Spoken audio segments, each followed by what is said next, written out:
మోకాళ్ల నొప్పులు, gas, gut health వంటి సర్వ రోగాలకు నివారణి అరుణ యోగా ఆముదం.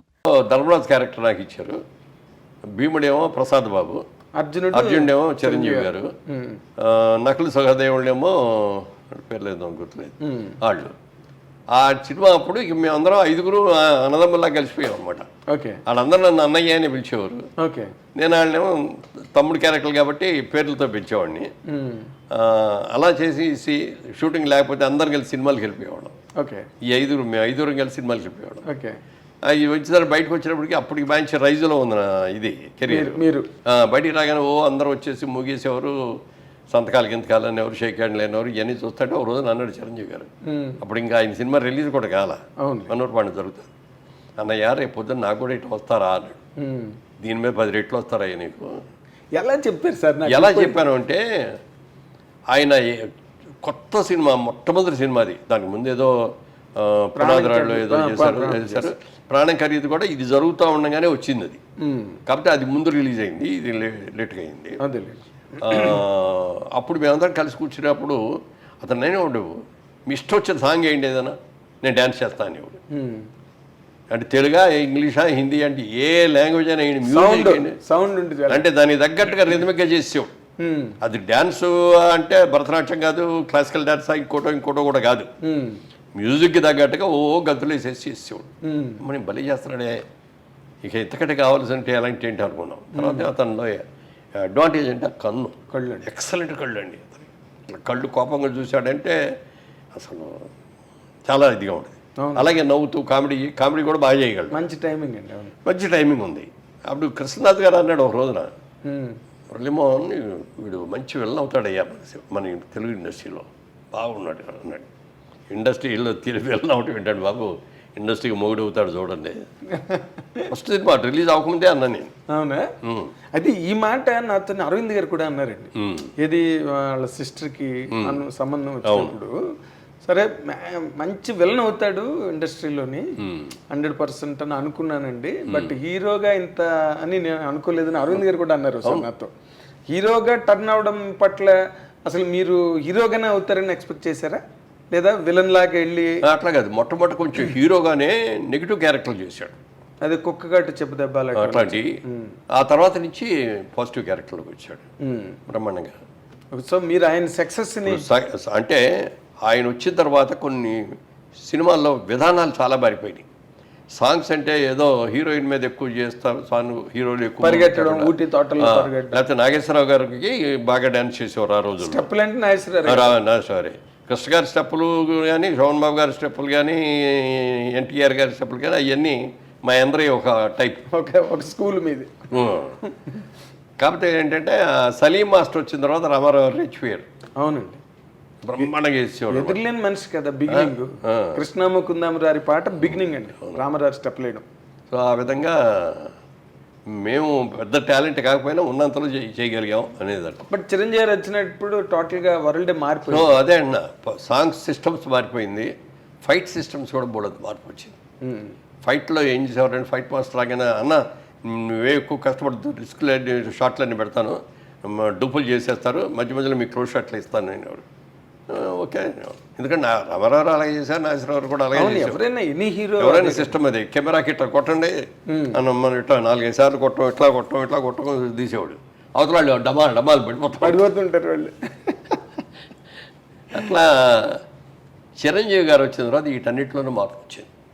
అందుకని నేను అంటాను, చిరంజీవి ఇండస్ట్రీకి రాకముందు, చిరంజీవి ఇండస్ట్రీకి వచ్చిన తర్వాత, క్రీస్తు పూర్వం క్రీస్తు శకం లాగా అవును, అదొక చిరంజీవి శకం అనమాట. అంత సక్సెస్ అవ్వటం, సాంగ్స్ బ్రహ్మాండంగా చేసేయడం, ఫైట్లు బ్రహ్మాండంగా చేసేయడం. ఆ తర్వాత కృష్ణ గారు మేమందరం ఇట్లా ఫైట్లు చేస్తుంటే ఎవరికి నచ్చేయి కదా. అవునండి, అవన్నీ ఏంటో తేలిపోయాయి. చిరంజీవి గారు వచ్చి ఫైట్లు చేసిన తర్వాత ఇంకెవరు డూప్ అంటే కూడా ఒప్పుకునేవాడు కదా.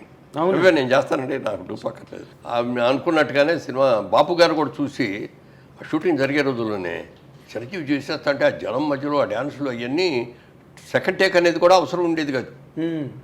చేస్తాడు ఆయన కూడా చాలా బ్రహ్మాండంగా ఉన్నాడు, చాలా బాగా చేస్తున్నాడు, పెద్ద హీరో అవుతాడని ఆయన జయకృష్ణే అసలు తీసుకొచ్చింది. ఫిల్మ్ ఇన్స్టిట్యూట్లో చేసిన వాళ్ళలో బాగున్నాడు ఈ కుర్రాడని చెప్పి జేకేఎస్ తీసుకొచ్చి పెట్టాడు. అవునా? అప్పుడు క్రాంతి కుమార్ కూడా చూసి క్రాంతి కుమార్ ప్రాణం ఖరీదులో పెట్టాడు. సో అట్లా ఇక సక్సెస్ వచ్చేసి అవునండి దుమ్ము దులిపేశాడు. ఆయన ఒక యుగం కింద యుగం ఫామ్ అయిపోయి. అంటే అదొకటి. ఇంకో గొప్ప విషయం ఏంటంటే వెనక ఎవరు లేరు, సొంతంగా కష్టపడి పైకి వచ్చిన వ్యక్తి. అంటే ఇక్కడ ఒక పాయింట్, మీరు ఒక 50 ఏళ్ల సినిమా పరిణామాలన్నిటికీ కర్మసాక్షి మీరు. అంటే మీరు అన్నిట్లో ఉన్నారు, ఇందులో లేరు, అన్నీ మీకు తెలుసు, బట్ మీకు ఏమీ తెలియనట్టుగానే ఉన్నారు ప్రతిదీ. ఇప్పుడు మొదటి నుంచి కూడా సార్ అన్ని చోట్ల ఎక్కడ సినిమా ఇండస్ట్రీ గురించి ఎవరు మాట్లాడుకున్నా ఒకరి ఎదుగుదల కానీ లేకపోతే ఒకరి తాలూకా డౌన్ఫాల్ కానీ వీటన్నిటి మధ్యలో క్యాస్ట్ అనే పాయింట్ని ఎక్కువగా అందరూ రిఫర్ చేస్తారు సార్. అందరూ ఆల్మోస్ట్ సినిమా ఇండస్ట్రీ అనగానే ఓకే, రాజకీయాలు అంటే ఇంకా క్యాస్ట్ బేస్డే అనుకోండి, ఇంకా అవి ఓసీలు, ఎస్సీలు, ఎస్టీలు, ఇంకా ఆ గొడవలు. సినిమా ఇండస్ట్రీకి వచ్చే వరకు ఇది ఎంతవరకు కరెక్ట్ అంటుంది ఈ రూమర్ కానీ ఈ ఆరోపణ కానీ సినిమా పరిశ్రమ మీద? ఎందుకంటే మీరు ఒక వర్గం, చిరంజీవి గారు ఇంకొక వర్గం. బట్ చిరంజీవి గారి గురించి మీరు ఇంత గొప్పగా మొదటి నుంచి మాట్లాడారు, ఏం సార్? ఆయన రేజ్ కూడా అలాగే అందరూ ఎంకరేజ్ చేసి ఆయన తలని పట్టుకున్నారు. ఈ ఆరోపణ ఎందుకండి సినిమా పరిశ్రమ? నాకు తెలిసినంత వరకు మెడ్రాస్లో ఇండస్ట్రీ ఉన్నంత వరకు ఏ రోజున కూడా క్యాస్ట్ ఫీలింగ్ అనేది లేదు అక్కడ. నువ్వేం క్యాస్ట్ అనేది ఎవరికి తెలిసేది కాదు.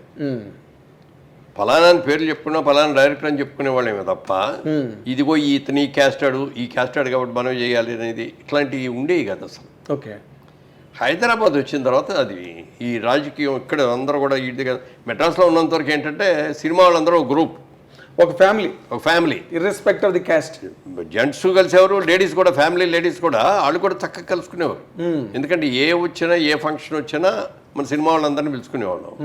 అందుకని అందరూ అసలు ఎక్కడ ఎవరికి కూడా క్యాస్ట్ అనేది తెలియదు అసలు.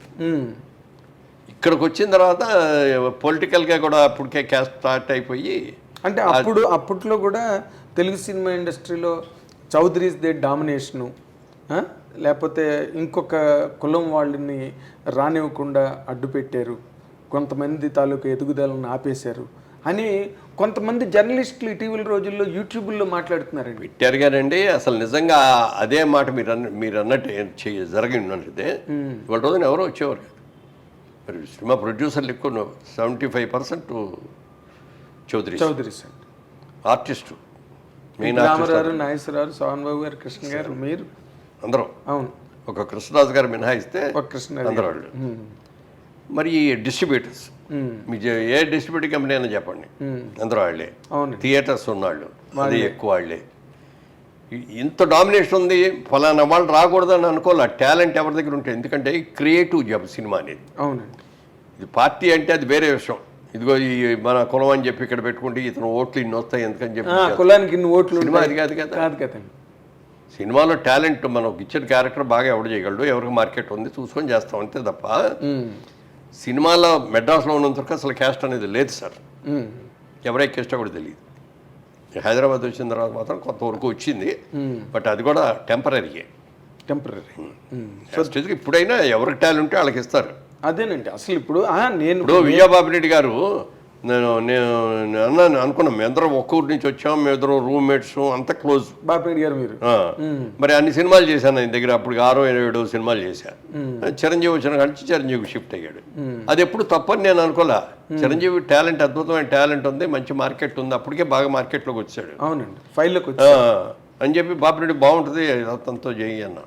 నేను కూడా అట్లా అది ఈర్చిపడేవాడిని. అతను మన కులం కాదు అయితే బాపిరెడ్డి గారు ఇదేంటి అది, అతను కాపు మనం కమ్మ కదా ఇదేంటి అని అన్ని ఉండేవాడిని. నన్నే పెట్టుకోను, నేను నన్ను వదిలేసి అతను పెట్టుకుంటామంటే అనలేదు కదా. And for more videos, please subscribe to iDream. Please subscribe to iDream. Please subscribe iDream. And please subscribe to iDream. For more videos, subscribe to iDream. please like, share and subscribe to the channel. Congratulations, iDream. Subscribe to iDream. Subscribe to iDream. So subscribe to iDream Media. iDream team andarki huge congratulations. Please subscribe iDream Media. Please subscribe to iDream. Subscribe iDream. Please subscribe to iDream. iDream అంటే నా కళల ఛానల్ను subscribe చేసుకున్న నోరు తిరుగుతలేదు, మీరైతే గంట గుర్తు కొట్టండి. For more such videos, please subscribe to iDream. Subscribe to iDream. Please subscribe to iDream. Please subscribe iDream Media. Please do subscribe to iDream. Please subscribe to iDream Media. For best entertainment and information, please subscribe iDream. And don't forget to subscribe to iDream.